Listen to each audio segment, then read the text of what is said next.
when my grandfather died.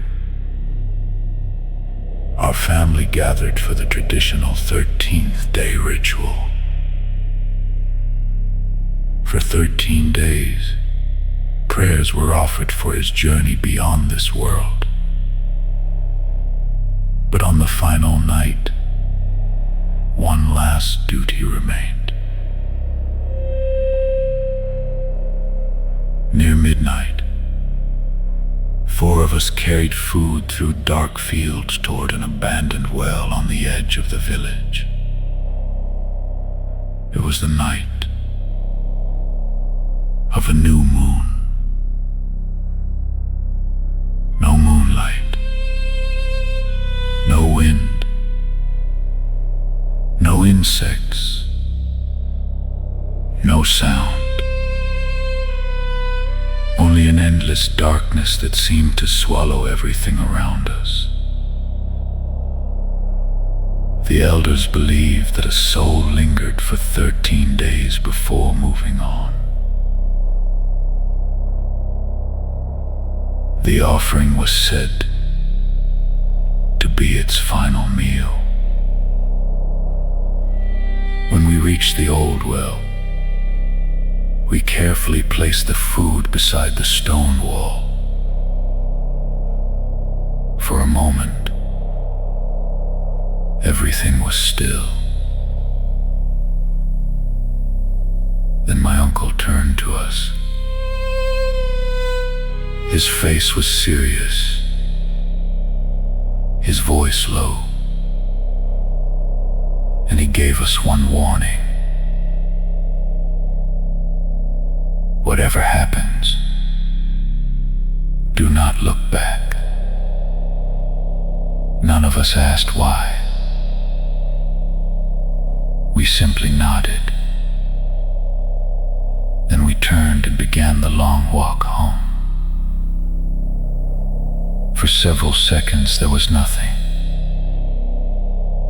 Only our footsteps crunching softly along the dirt path. Then suddenly, a violent crash exploded behind us. The sound was so loud that all 4 of us froze for a moment. Before anyone could react, another sound followed. Chewing. Fast. Aggressive. Wet. As though something desperately hungry was devouring the offering we had just left behind. The chewing grew louder, faster, closer. Every instinct in my body screamed at me to turn around. But I remembered my uncle's warning, and I kept walking. Then something happened that I have never forgotten. I heard my name.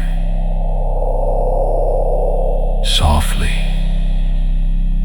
almost as a whisper. Spoken by a voice I knew better than my own. My grandfather's voice.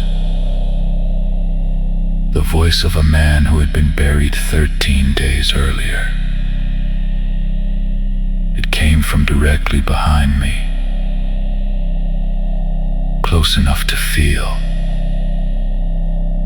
My blood turned to ice. I wanted to run. I wanted to look. But before I could move, my uncle shouted, "Keep walking!" The command snapped us forward. We continued down the path without turning our heads. Yet the nightmare wasn't over. Soon I began hearing footsteps in the fields around us. Not one pair. Not 2. Dozens. Moving through the darkness, keeping pace with us. Sometimes to the left, sometimes to the right, sometimes so close it felt as if someone was reaching out from the darkness. Still, none of us looked back. The sounds followed us all the way to the edge of the village. Then, as the first lanterns appeared ahead,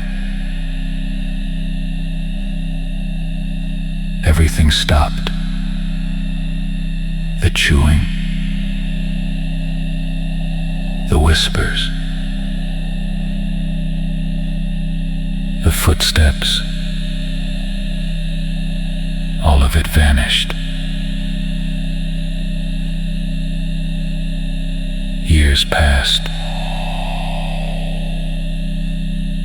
Life moved on, and eventually I stopped thinking about that night.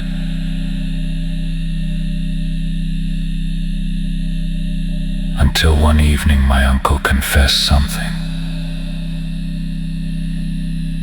For a split second, he had looked back. What he saw still haunted him. Shapes were gathered around the offering,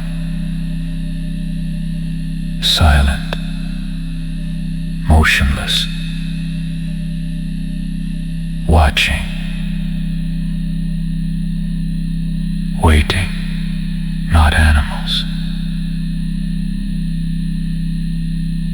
not people, something else. And they all seemed to be hoping for one thing: